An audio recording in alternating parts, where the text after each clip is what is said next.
Wat beteken tyd vir jou? Kom ek sê vir jou, tyd beteken vir my baie.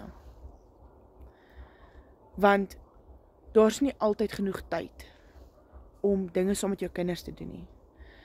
Of jy werk voltyds, jy moet naweke werk, daar is nie genoeg tyd om op vakansie te gaan nie, want jy probeer werk om meer finansies in te kry, of byvoorbeeld oortyd in te kry, sodat jy kan spaar om op daai droomvakansie te kan gaan. Maar kom ek sê vir julle wat, ek was daai mamma. Ons was in daai posisie gewees wat ons moet geld spaar vir 2 jaar lank, net sodat ons 'n droomvakansie by die Kaap kan hê, of net vir 'n naweek kan weggaan. Maar 2025 het alles vir my verander.